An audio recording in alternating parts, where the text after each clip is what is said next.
2 రోజుల నుంచి అయితే ఎంత తిందామన్నా గానీ అన్నం తినబుద్ధి అవ్వట్లేదు. ఆకలి పసిలేనానంటే ఆకలైతే చాలా పసిలే. కానీ ముద్ద నోటికాడికి పోయేసరికి అయితే అన్నం అయితే తినబుద్ధి అవ్వట్లేదు. ఏందిరా అనేనంటే ఏ కూర చేసినా గానీ ఎందుకో తినబుద్ధి అవ్వట్లేదు. సరేలే అనేసేసి ఇంట్లో 4 గుడ్లు ఉంటే పులుసన్న పెట్టుకుందాం అనేసేసి పులుసు అయితే పెట్టుకున్నాను. పులుసు అంటే మరి ఏదో లోటల్ లోటల్ పులుసు కాదు.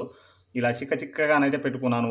ఒక్కనికి లోటల్ లోటల్ పులుసు ఎందుకనేసేసి ఇలా చిక్కగానైతే పెట్టుకున్నాను. కమ్మటి వాసన వస్తుంది.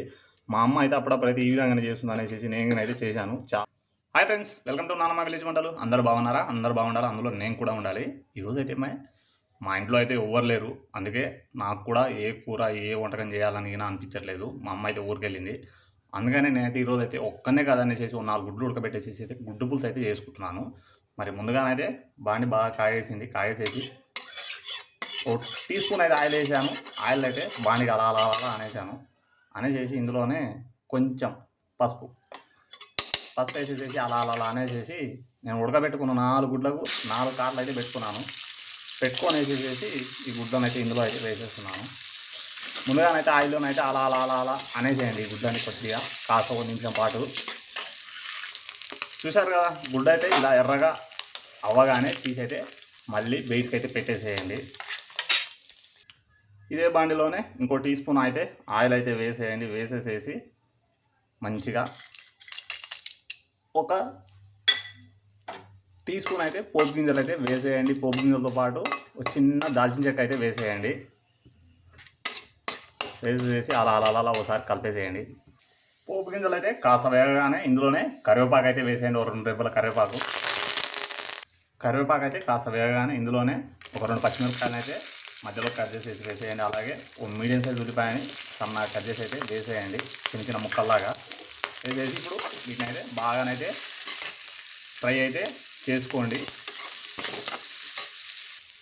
ఇందాకైతే కొంచెం పసుపు వేసాం కదా, మళ్ళీ ఒక చిటికెడు అయితే వేసేసేసి ఇందులోనే ఒక టీ స్పూను అల్లం పేస్ట్ అయితే వేసేయండి, ఫ్రెష్గా దంచింది. వేసేసి ఒకసారి మళ్ళీ బాగా కలిపేసేసి ఉల్లిపాయలు మిరపకాయలు అయితే బాగా ఫ్రై అయ్యే వరకు అయితే వేసుకోండి. చూసారు కదా, ఉల్లిపాయలు ఇవన్నీ కాస్త వేగిన తర్వాత మనమైతే టమాటా పేస్ట్ని అయితే వేసుకోవాలి. ఈ టమాటా పేస్ట్ అయితే నేనైతే టమాటాలను ఉడకబెట్టేసేసి మిక్సీలో అయితే పట్టుకున్నాను. మిక్సీలో పట్టుకొనేసేసి డైరెక్ట్గా ఇందులోనైతే వేసేసాను. టమాటా పేస్ట్ వేసేసేసి ఒకసారి అయితే బాగానైతే కలిపేసేయండి. టమాటా పేస్ట్ అయితే ఒకసారి మసలగానే ఇందులోనే ఒక 2 టీ స్పూన్ల కారం, అలాగే కొంచెం గరం మసాలా, ఒక 1/2 టీ స్పూన్, 1 టీ స్పూను ధనియం పొడి, అలాగే రుచికి సరిపడా ఉప్పు అయితే వేసుకోండి. వేసుకొనేసేసి ఒకసారి అలా కలిపేసేయండి. మళ్ళీ ఉప్పు కారం వేసిన తర్వాత ఒకసారి పులుసు మసలగానే మనం ముందుగానే ఫ్రై చేసి పెట్టుకున్న గుడ్లను అయితే ఇందులోనైతే వేసేయండి. వేసేసేసి ఒకసారి అలా కలిపేసేసి ఒక 5 నిమిషాలు అయితే అలా వదిలేసేయండి. పులుసు అనేది గుడ్లకు బాగా పట్టేసేసి కోడిగుడ్డు పులుసు అయితే రెడీ అయిపోతుంది. 5 నిమిషాల తర్వాత ఇందులోనే 1 టీ స్పూన్ అయితే నేను కొబ్బరి పొడి వేస్తున్నాను. అలాగే కొంచెం కొత్తిమీర వేసేసేసి కలిపేసేయండి. చూశారు కదా, కోడిగుడ్డు పులుసు అయితే రెడీ అయిపోయింది. పులుసు అంటే మరీ పులుసు కాదు, నేను ఒక్కనే ఉన్నా కాబట్టి కొంచెం తిక్కుగానైతే చేసుకున్నాను. నేనైతే మరీ అంత పల్సగా మరీ అంత మందంగా కాకుండా మీడియంగానైతే పులుసు అయితే రెడీ చేసుకున్నాను. చాలా టేస్టీగా ఉంటుంది. మా అమ్మ అయితే ఇలా చేస్తే చాలా రుచిగా ఉంటుంది అట్లా. అందుకని నేను ట్రై చేశాను. స్మెల్ అయితే అదిరిపోతుంది. మీరు కూడా అయితే ఈసారి అయితే కోడిగుడ్డు పులుసు చేసుకున్నప్పుడు అయితే ఈ విధంగానైతే ఒకసారి అయితే ట్రై చేయండి. మీకు కూడా చాలా బాగా నచ్చుతుంది.